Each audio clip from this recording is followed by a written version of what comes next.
Mheshimiwa Naibu Spika, nami nianze kukupongeza wewe kwa kazi kubwa unayofanya chini ya spika wetu, lakini pia kipekee kabisa niwapongeze mawaziri wetu wawili kwa uwasilishaji mkubwa mzuri na bajeti yenye viwango vya kimataifa.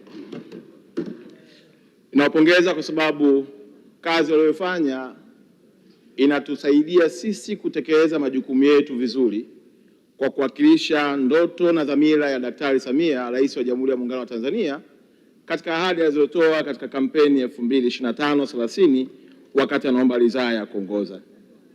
Mheshimiwa Naibu Spika, wizara yetu ni wizara ambayo inamuhusu kila Mtanzania. Ni wizara inayohusu maisha, inahusu ajira, inahusu furaha na mwisho yote inahusu upendo wa taifa letu.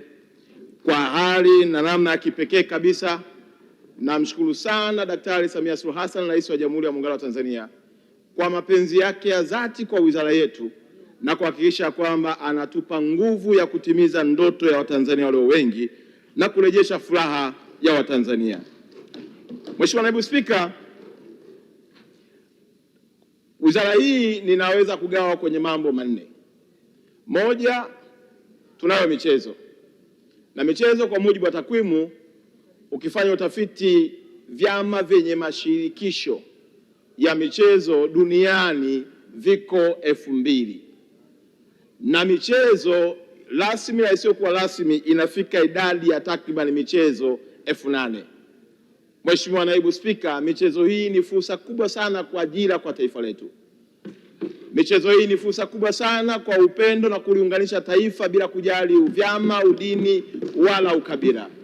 Michezo hii ni fursa kubwa sana kwa taifa letu kututambulisha kimataifa pale ambapo taifa linapofanya vizuri. Leo hii kupitia bunge hili tukufu mwaka 2022 lilipitisha sheria na kuunda mfuko wa maendeleo ya michezo kifungu cha 7(1) kwa fedha 5% inayopatikana kutoka kwenye betting, jambo ambalo limeleta chachu kubwa sana, Mheshimiwa Mwenyekiti na Mheshimiwa Naibu Spika, kupelekea uwezo wa timu zetu za taifa kuwa na nguvu ya kujitegemea na kupunguza ombaomba kama ilivyokuwa imezoeleka zamani. Kwa naomba kutumia fursa hii pia kulishukuru sana bunge hili kwa kazi kubwa lililofanya la kupitisha sheria hiyo ambayo kwa namna moja au nyingine imetuwezesha. Leo naomba tu nitoe takwimu. Watu wengi, Mheshimiwa Naibu Spika, wanafahamu timu ya taifa moja, Taifa Star. Lakini ukweli ni kwamba mpaka sasa tunavyoongea tuna timu 13 za taifa ndani ya nchi yetu ya Jamhuri ya Muungano wa Tanzania. Mheshimiwa Naibu Spika, ukiacha timu ya Taifa Star ambayo watu wote tunaijua na mwaka jana ilipata mafanikio makubwa sana kuingia kwa robo finali, lakini tunao timu ya wanawake ya Twiga Star ambayo na yenyewe inafanya vizuri sana huku duniani. Lakini la pili, kwa ndoto ya Daktari Samia Suluhu Hassan ambao ametuelekeza kwenye wizara yetu, anataka angalau mwaka 2030, ikishindikana 2034, timu ya Taifa Star iingie kwenye mashindano ya World Cup. Na safari hiyo tumeshaianza kwa maelekezo yake, na ndio maana Mheshimiwa Naibu Spika, niruhusu nitaje, tunayo timu, kwa sababu ili ulete mafanikio lazima una timu zinazoanza katika ngazi ya chini. Tunao timu under 15 inaofanya vizuri upande wa wanawake na wanaume. Tunao timu under 17 ambayo imefanya vizuri zaidi mwaka huu kuingia mpaka kwenye finali ya AFCON, lakini tunao timu under 20, na timu hii under 15 na under 20 zimefanikiwa kuqualify kwenda World Cup Qatar kwa upande wa wanaume, lakini pia kwenda World Cup kwa upande wa wanawake ya Poland. Haya ni matumaini makubwa na future mpira wa nchi yetu inazidi kuonekana chini ya jemedali wetu, rais wetu, na ndio maana tuna ujasiri wa kusema kwamba 2030 ambapo World Cup itachezewa Morocco, Spain pamoja na Ureno, inawezekana Tanzania ikawa miongoni mwa timu zitakazoendelea kufanya vizuri na kuingia kuqualify. Mheshimiwa Spika, Naibu Spika, lakini pia tunazo timu mbalimbali ambazo zinaendelea kufanya vizuri, na jambo hili ningeomba tu Mheshimiwa wabunge wanapoenda kuiunga mkono bajeti hii wajue moja kwa moja pia wanakwenda kuunga mkono timu za taifa na alama na heshima ya taifa letu kwa kazi kubwa ambayo inafanywa na vijana hao. Mheshimiwa Naibu Spika, niruhusu pia niseme jambo moja kwa utaratibu sana, na waheshimiwa wabunge naomba wanisikilize. Taifa letu kwa muda mrefu lilitumia gharama kubwa ya kujenga demokrasia ya bara la Afrika kwa kusapoti na kupigania uhuru wa nchi ambazo ziliamini katika ndoto ya baba wa taifa. Taifa hili liliingia gharama kubwa ya kupokea wageni wa mataifa mbalimbali na kuwatunza kama Watanzania na kuwapa pasipoti za Tanzania, na wakasafiri duniani wakitafuta uhuru wao kwa kujenga misingi ya demokrasia ya nchi yetu. Asitokee mtu yeyote yule duniani akawa na ujasiri wa kusema Tanzania haina demokrasia. Hii ndio nchi yenye demokrasia katika bara la Afrika, na Afrika inajua misingi ya uhuru walionao umetoka ndani ya nchi yetu. Mheshimiwa Naibu Spika, anasema kwa sababu gani? Jana tumempokea rais wa Namibia na tumeenda naye Kongwa. Ameenda kushuhudia sehemu palipotengeneza chemchem na nguvu ya uhuru wa nchi ya Namibia ulitoka Tanzania katika mji wetu wa Dodoma hapa Kongwa. Lakini pia hauwezi kuongelea ZANU, hauwezi kuongelea SWAPO, hauwezi kuongelea vyama vingine mpaka NC kama hujaitaja Chama cha Mapinduzi na Jamhuri ya Muungano wa Tanzania kwa kazi kubwa iliyofanya. Na hapa ningeomba tuelewane. Wako watu huko wanapita wanahubiri habari ya demokrasia, na wako watu huko wanafanya kampeni ya kwamba Chama cha Mapinduzi kimechoka, wanatengeneza ajenda ya kuonyesha hakuna demokrasia. Niwaambie tu, kama kuna mzazi wa demokrasia Afrika, basi ni Tanzania na ni Chama cha Mapinduzi.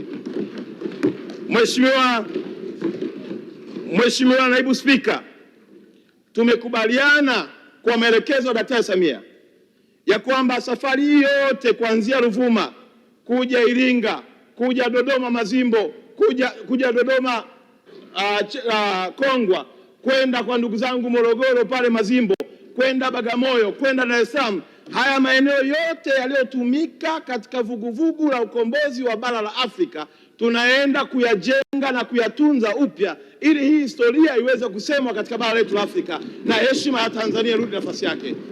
Wazee wetu hawa walitoa jasho lao na kufanya nchi yetu iwape uhuru mataifa mengine.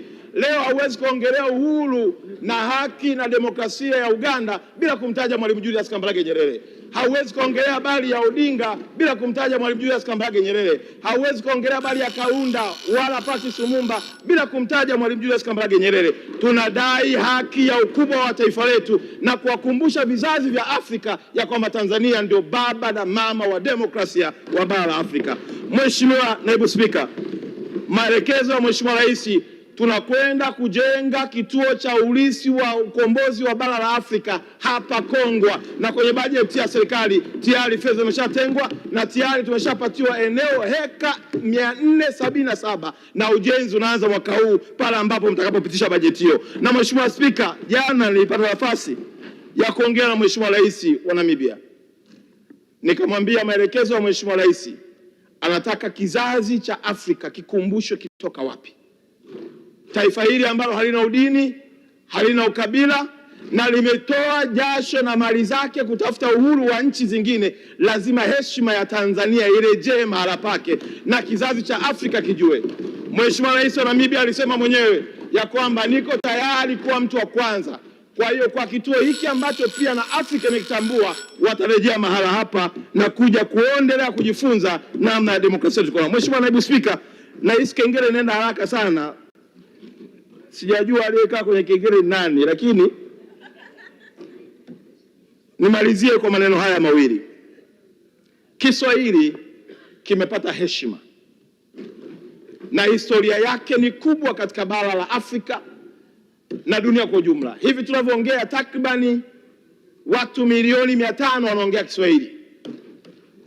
Na heshima tuliyopata, UNESCO imekubali na tarehe 7 itakuwa ni siku ya Kiswahili duniani mwezi wa 7.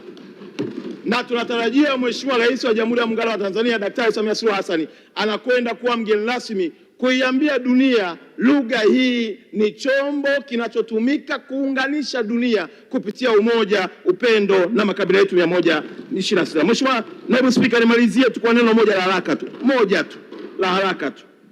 AFCON ni mwendo mwingine, na naomba Mheshimiwa Spika, kwa sababu ya makofi asiyekanibia muda wangu, dakika 2 tu afuatulie.